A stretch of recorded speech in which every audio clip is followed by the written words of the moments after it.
in July, we're finally getting some news about the upcoming anime original Art Online movie after over 3 years of silence. You've been asking me a lot as to what I expect the movie to be about, so why not go through the two potentials I really want to see that's established in the series as major events, but not actually covered by the light novels. One that is a major rebellion in War of Underworld during the 200 years period that is not Mooncradle. People should stop acting like Mooncradle was a major event of sorts just because it's a 2-volume side story. And another one that is a milestone floor in Aincrad. And don't worry about spoilers, because literally there isn't any actual written content to spoil, just random name drops at most. Welcome SAO survivors, it's me Gamerturk, and let's talk about the upcoming SAO movie. Now please bear with me and let me clear up a confusion first, because I still keep seeing it creep up too much. The movie for Bandai Namco's Echoes of Aincrad game has nothing to do with the SAO anime project. Completely separate movies. The Echoes of Aincrad movie is called Unanswered Butterfly, will be taking place in the continuity of the game and on floor 3 of Aincrad after the events of the game. The SAO anime project will most likely be a canon story, completely original, so not adapted from the light novels, and we know absolutely nothing about it at the moment, until July that is, where hopefully some meaningful information will be shared.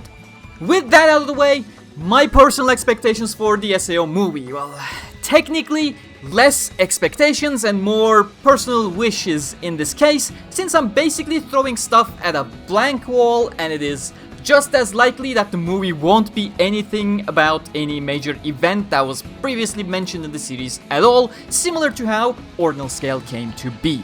I'm not gonna go out of my way to forge a random story idea out of thin air, because at that point, what is even the point? It can be anything. On that note, however, Ordinal Scale came to be at a time AR was basically at the highest point of its hype thanks to, well, mainly Pokemon Go, and that certainly was no coincidence at the time. But as things stand, I do not expect a movie about generative AI slop unapologetically stealing anything and everything from the world and giving nothing back but environmental ruin or some AI uprising like the latest Mission Impossible or anything. SAO has always been a series that dealt with actually generative AI before it was called generative AI, and has done so in a quite a nuanced way as well. The entire Cardinal system is a procedural content generation AI, where the stories and inspirations it draws from are all public domain stories, legends, myths, and the like. A library on floor 6 in Aincrad, for example, even had a fully functioning library filled with nothing but public domain books. With that out of the way, what do I expect? Nay, hope will end up being covered to fill a major event that was teased but never covered in the series. First one is for those who love Aincrad. For me, the Aincrad nostalgia in the past half of the decade has really lost its charm with all the nostalgia-bait SAO content on all fronts, including the light novels, but one of those rare milestones that can also deliver high-octane action is arguably the biggest challenge of the entire Aincrad. Every 10th floor is a difficulty spike, whereas every 25th floor is a major difficulty spike as quarter points of the floating castle. Floor 100 is out of scope, of course, and was technically featured in Ordinal Scale anyways, so the next best thing is a canon story about the events of floor 50. We actually don't know anything about the actual clearing of floor 50, aside from the fact that this is where Kirito receives the Elucidator from the floor boss, so a movie on this floor would have a lot of wiggle room to kinda sorta do what it wants. And additionally, they have a decent amount of material from Season 1 adaptation for floor 50 specifically, as Algate is where Agil's shop is, and we spent some scenes there already. It's not the entire floor, but it's a starting point with an established style. We know the floor 50 boss is some giant Buddha-like statue, which Integral Factor also adapted. Just remembering how amazing Fuscus the Bacon Colossus fight was in the SAO movie, this just hypes me up for it. But again, I am generally tired of Aincrad nostalgia, so this was mainly a pitch for those of you who still want to return and explore more of the castle there. For the rest of you who want to move forward, which is a huge request from the overall fanbase, well, technically an interquel, considering Alization's ending is actually the prologue for Unital Ring, and this event takes place before then, during the 200 Years in Underworld, I propose to you the Rebellion of the Four Empires. This is the one major event in Underworld history that kicks off the events that we later revisit in Unital Ring, happening shortly after the end of War of Underworld. Really shortly after, mind you, like within a couple months. A lot of people tell you about Mooncradle because they heard it's a 2 volumes long thing, they call it an arc, but in reality it's just a long side story, and is in fact a follow-up of this massive Rebellion of the Four Empires.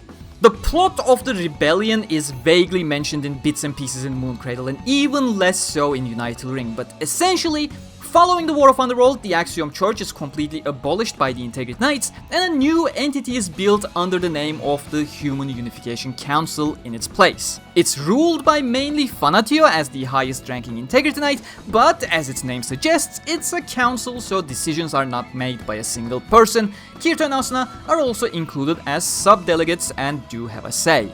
However, if you recall from your time in Alicization, that the anime really watered down and did not really inform you about, but the power balances and authority chains are a finicky thing in this world.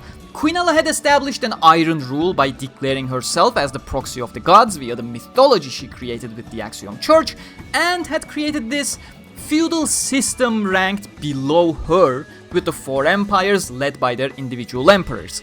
Norlangarth North Empire, where most of our Alicization story actually took place with Rulid and Zakaria, is ruled by Kuriga Norlangarth. The Westarath West Empire ruled by Aldares Westarath, Istavarieth East Empire ruled by Hosaika Istavarieth, and the Southern South Empire ruled by an unnamed emperor. No, Unleashed Blading is not canon, especially when you consider where they took the story there.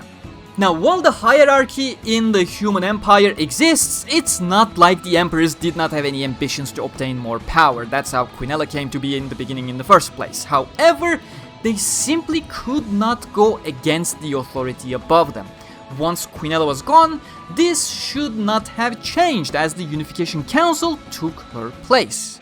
But the entire point of earning power in Underworld is knowing how to approach and interpret reality. This was the moment the emperors were waiting for. Only a couple months after the conclusion of War of Underworld, the four empires rebelled against the Human Unification Council, circumventing the authority conflicts by claiming the council was not a rightful ruling body and that they were fighting in the name of the Pontifex against the usurpers. As a result, there is this massive civil war between the Unification Council and the empires taking place in all four quadrants of the human empire, Integrate Knights dividing themselves between all four to take down the emperors for good to end their lineage. Unlike Mooncradle, there's this massive opportunity for high stakes and grand battles, as well as very personal fights. The one very briefly mentioned in Mooncradle is actually among my favorites in the series. It's such a good feeling to begin Volume 20 with the memories of that fight. And everything that happens later in Underworld basically sparks from that moment, from that rebellion lasting for 200 years and eventually connecting to the plot of Unital Ring.